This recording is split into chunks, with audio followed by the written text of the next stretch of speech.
Assalamualaikum warahmatullahi wabarakatuh. Selamat berjumpa lagi ya. Assalamualaikum warahmatullahi wabarakatuh. Lama kita nggak bikin isi konten lagi nih Bung ya. Iya. Lama banget. Ada 2 minggu ya. Iya. Ada minggu ya. Ini banyak pembahasan, mungkin ada yang bertanya-tanya, baik langsung ke saya Ngejapri. Ada yang bertanya kepada saya, Bang, kenapa sih kita ngambil judulnya ngopi? Iya. Kan kita itu ada ngopi, logika matematika kemarin teman ngopi dalam ngopi kita ada obat galau, kemudian ada apa itu galau, ya kan kita 3 konten itu kita hashtagnya adalah katanya kenapa ngopi gitu. Ada apa sih dengan ngopi? Nah, mungkin saya juga sendiri bertanya nih Bang, sejarah ngopi itu kayak gimana sih, maksudnya ngopi itu gimana ini pertama itu apa namanya? Ada nggak mungkin sejarah dari sejarah yang berkaitan di agama kita, terutama di sejarah Islam itu, apa itu ngopi gitu? Kopi itu seperti apa? Ya saya juga kan bukan ensiklopedia pengetahuannya. Ya. Ini tentunya harus ada library research dulu lah ya. Iya, library research. Ini pendapat kita pendapat Abang lah terkait ini itu menurut sejauh kemampuan Abang. Ya. Setahu saya ini perspektif Islam ya. Iya, ngopi dalam perspektif Islam. Mungkin awalnya konotasinya secara umum ngopi itu seperti konotasi nongkrong. Iya, siap betul ngopi. Kayak kesia-siaan atau apa gitu kan. Ada istilah begini tuh, ngopi itu ngosongkeun pikiran kalau kata bahasa Sunda mah gitu kan. Iya. Yang saya tahu gitu. Jadi kopi ini ada satu ulama Nusantara bernama Syekh Ihsan Jampes Kediri. Iya. Itu mengarang sebuah kitab yang berbicara tentang asror kopi. Asror itu rahasia-rahasia. Oh, asror itu rahasia. Oh, rahasia. Asror itu rahasia-rahasia kopi. Di sana juga dijelaskan seluk-beluk tentang kopi ini. Ada sejarahnya dari mana gitu. Tinggal baca aja lah. Ya. Kalau kita nanti kitabnya nyari baca ya. Iya. Tapi sedikit boleh dong kasih bocoran ya. Sedikit yang saya ingat aja ya. Iya. Gitu ya. Nama kitabnya itu Irsyadul Ikhwan fi Bayani Ahkami Syurbi Duhon wal Qahwah. Itu keterangannya apa nama kitabnya? Nama kitabnya. Oh, nama kitabnya. Kalau kita ke bahasa Indonesia apa maksudnya itu? Irsyadul Ikhwan memberitahukan atau menjelaskan kepada saudara-saudara tentang penjelasan hukum-hukum meminum kopi dan menghisap rokok. Manfaatnya ada juga. Kalau manfaat lebih ke yang kohwah sih. Oh, lebih yang kohwah. Iya, maksudnya manfaat gohwah ini, gohwah itu. Ya, gitu. Kopi gitu ya. Iya, kopi. Kalau bahasa Arabnya kohwah gitu ya. Iya, kohwah. Di situ disebutkan sejarah, kemudian testimoni para ulama-ulama tentang kopi. Jadi ternyata memang itu warisan para ulama-ulama dulu. Warisan para ulama. Mereka sering ngopi gitu. Disebutnya biji albun. Ya. Itu albun itu artinya kopi.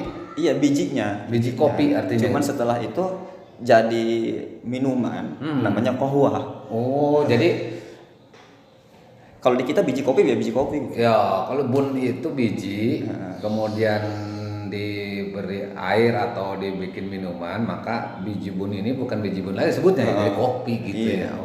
Jadi kohwah. Dulu jauh ulama itu dulu menggunakan seperti itu. Yang saya tahu sih di situ disebutkan yang menemukannya adalah Syekh Abul Hasan Sajili dari Yaman. Sekitaran abad ke-8 Hijriah. Tapi ini bukan Abul Hasan Sajili yang dari Maroko. Yang ada 2 gitu deh. Ya, yang tarekat Sajiliyah itu ya. Oh, ada tarekat Sajiliyah nih, bukan yang tarekat Sajiliyahnya ini ya. Bukan yang Syekh Abul Hasan Sajili yang dari Maroko yang bukan. Dari Yaman ini. Oh, dari Yaman. Abad ke-8 Hijriah. Udah menemukan kopi abad ke-8 Hijriah itu. Iya. Kemudian Nah itu si kopi ini ternyata banyak manfaatnya gitu. Manfaatnya itu diantaranya seperti disebutkan dalam kitab Irsadul Ikhwan yang tadi saya Ihsan Jambes Kediri itu. Itu kita berupa nadom ya, bentuk kitanya berupa nadom. Tapi banyak juga kitab-kitab yang lain yang karangan-karangan para habaib itu banyak tentang kopi, seperti Inasus Sofwah fi Anfasil Qahwah gitu. Ada itu kitab-kitab tentang kopi. Inasus Sofwah fi Anfasil Qahwah itu menerangkan tentang asror kopi gitu. Ya seperti luar biasa kopi ini ternyata ya. Iya. Sampai abad 8 sampai sekarang kita yang menganalisis tentang kopi ini luar biasa sekali. Ya, jadi konotasi umum awalnya ngopi itu ya seperti kesia-siaan, padahal itu kebiasaan ulama dulu gitu ya. Iya, gini loh. Saya juga tahu ngopi itu yang penting, bro ngopi bro, kumpul kita ngopi di ngobrol ke sana ke sini.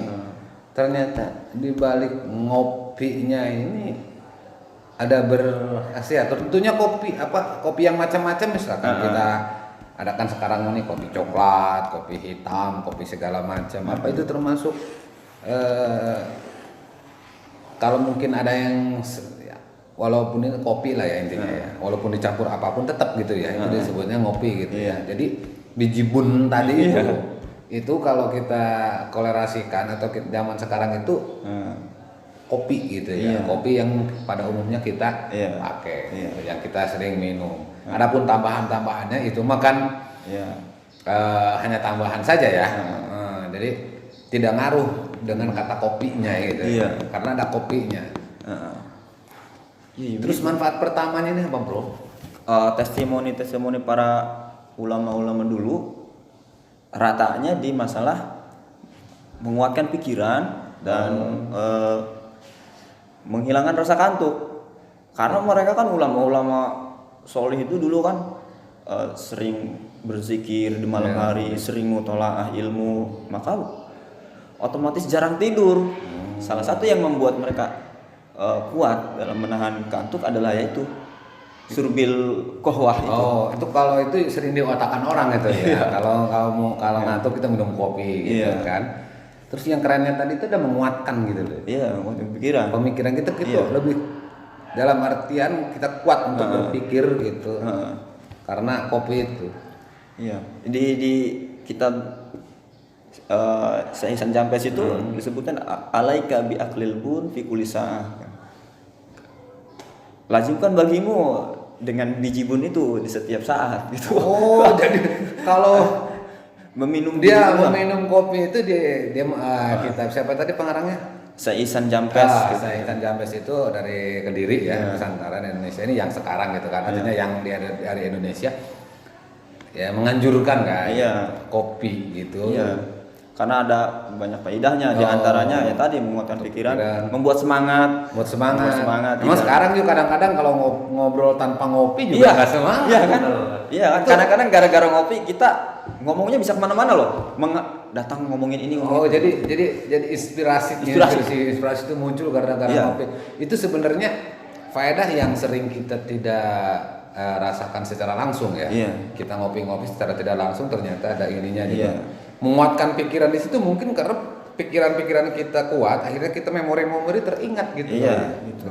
Kalau ngopi itu kita tuh ngomong kemana-mana lah gitu, banyak ngomongin ini ngomongin itu, sampai ngomongin ke dosa-dosa, ngomongin kesalahan batur ke ayah gitu.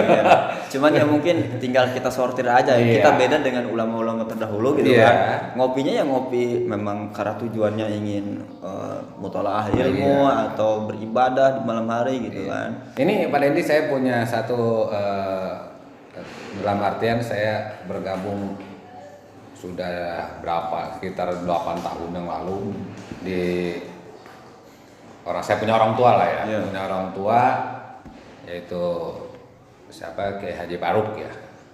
Saya ngobrol dengan beliau itu, dan kami juga akhirnya punya satu perkumpulan gitu yang namanya kumpulan kasepuhan nih. Itu setiap malam itu kopi dan kopi. Emang awal mulanya kopi itu hanya sebatas buat ya ngumpul ngantuk gitu. Tapi kalau ternyata dari ngopi ini adalah salah satu yang dilakukan para ulama zaman dulu ya, berarti kan kalau kita meniru para ulama itu kita dapat pahala juga gitu dari ngopi, sekedar ngopi doang. Kalau ngopinya ya emang kita dibawa ke positif gitu ya. Oh, luar biasa. Termasuk misalkan kita ngopi ini segelas berdua gitu, itu sebetulnya ada ininya juga, ada keutamaannya. Ada keutamaannya. Mungkin secara medis. Ya secara medisnya kan gini. Ya tadi saya kaget nih. Keutamaan. Secara medis kan ini salome gitu kan, satu lubang rame-rame gitu. Artinya kan ini saya nih, apalagi zaman Covid sekarang ini, jangankan bersentuhan, jangankan minum kopi bareng, kita harus social distancing gitu. Tapi ada hikmah apa sih di balik kita ngopi bersama itu sampai segelas bersama gitu? Sebenarnya kita bisa kiaskan juga dengan makan bersama. Itu kalau makan bersama dari zaman Rasulullah selalu menganjurkan makanlah bersama-sama berjamaah, karena ada berkah gitu kan. Ada berkah di jamaah itu. Iya. Ketika ada seorang sahabat yang makan sendirian nggak kenyang-kenyang, itu karena engkau sendirian, cobalah berjamaah. Karena ada barokah gitu kan, ada barokah sehingga jadi kenyang. Kita bisa kias ke situ. Kemudian memang ada satu hadis, tapi memang kalangan saudara-saudara kita sebelah agak mempermasalahkan hadis itu, gitu kan. Tentang karena namanya ikhtilaful ulama. Iya gitu. Di antaranya itu selalu yang wajar selagi tidak mengait dengan ubudiyah. Iya. Jadi dalam Kanzul Umal, kitab Kanzul Umal itu ada satu hadis dari diriwayatkan Ibnu Abbas itu, wa minat tawadu'i ayyashrabar rajulu fi suwari akhihi, dan yang termasuk ke dalam ketawaduan adalah ketika seseorang meminum pada gelas saudaranya. Itu ada ketawaduan di situ. Oh, jadi kita merasa rendah diri, merasa rendah hati, artinya kita jadi kalau kita ada pahala tawadu. Jadi tawadu di situ kita dengan kebersamaan itu tidak membedakan antara kita. Jadi tidak ada kesombongan di antara kita gitu ya. Karena kebersamaan itu. Jadi lu sama gua. Kan kalau misalkan nanti sama raja sama anak buah atau sama pejabat sama anak buahnya kan jangankan minum. Jangankan minum gitu, duduk pun nggak bersama gitu kan. Nggak duduk bersama, bahkan duduk bersama pun dia dengan contoh singgah sana, ini kita dengan kursi reon gitu segala macam. Hal itu mungkin. Nah dengan ini tuh menyamakan, artinya menyamakan persepsi bahwasanya tidak ada yang lebih tinggi di antara kita, saling tawadu gitu. Jadi salah satunya adalah ada ketawaduan di balik ngopi atau minum bersama dalam satu wadah.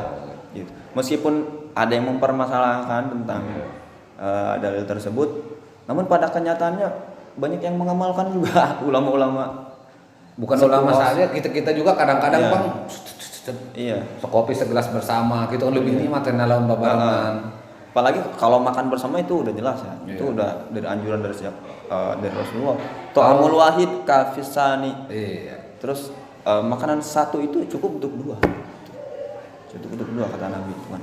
Jadi kalau sekarang di Covid ini mungkin walaupun itu ada contoh-contoh dari sana ya, setidaknya kita kalau untuk segelas bersama, kalau memang kita ditakutkan, dikhawatirkan ada yang penyakit ya janganlah gitu ya. Tapi kalau misalkan kita all semuanya kita sehat semua ya oke lah, nggak apa-apa kita lakukan. Karena kan dalam usul fikih itu ada apa namanya dalam peradaban Islam itu kan kalau mentah madorot nggak usah dikerjakan. Gitu kan.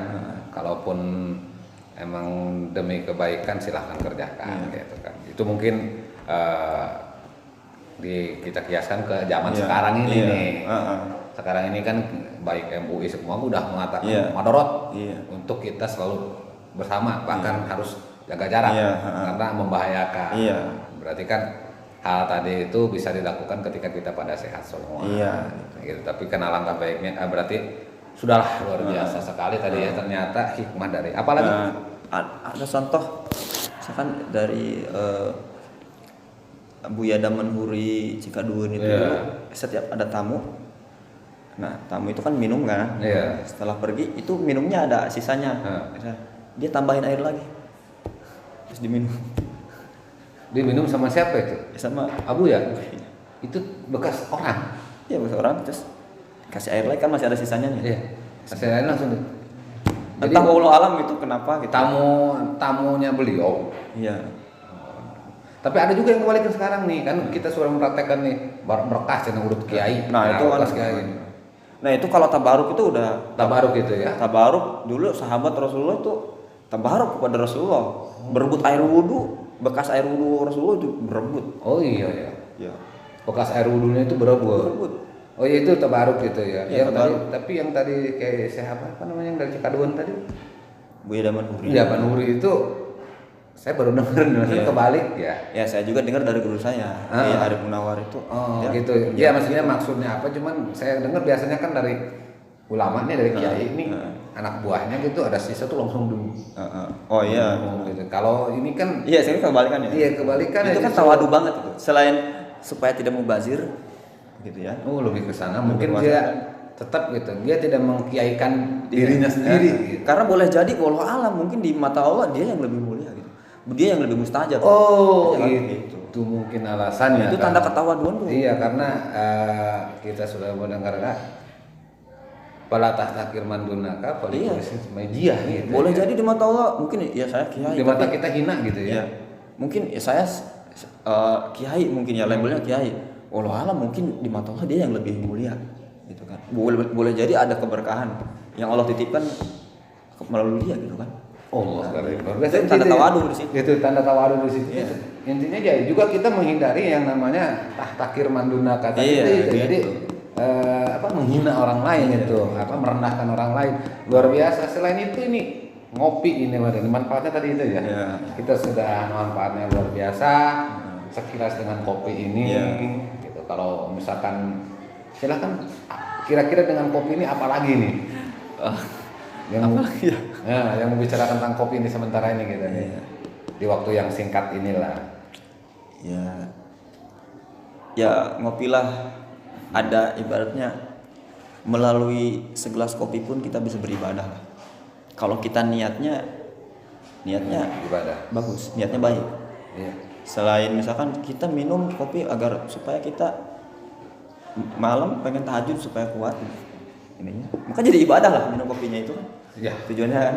Jadi ternyata ini kopi ini salah satu media atau salah satu obat untuk para ulama dulu mengkaji mutolaah ya, mencari permasalahan Islam, kemudian karena itu menguatkan pikiran dan tidak ngaruh. Jadi oke guys, itu saja dulu ya untuk masalah kopi luar biasa. Apabila ada yang kurang atau salah ya silakan komen ya.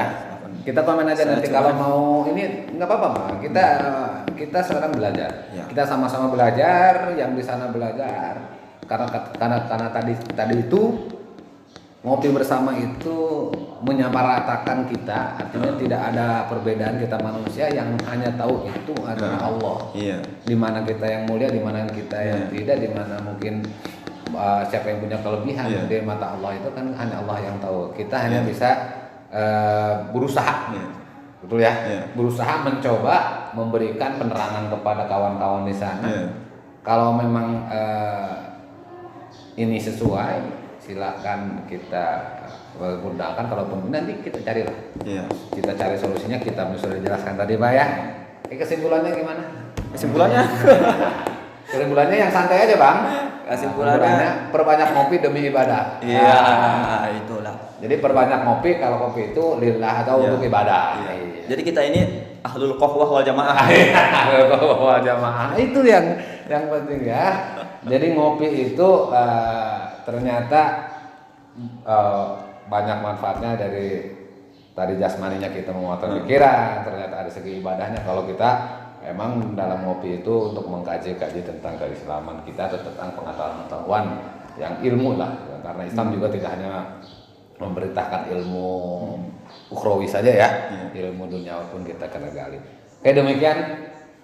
Kalau misalkan ada salah mohon dimaafkan. Kalau misalkan ada pertanyaan atau mungkin sedikit diskusi buat kita, boleh nanti di kolom ini pesan ya di channel kami, nanti insya Allah kita akan jawab di kemudian hari. Terima kasih Pak. Terima kasih Bang.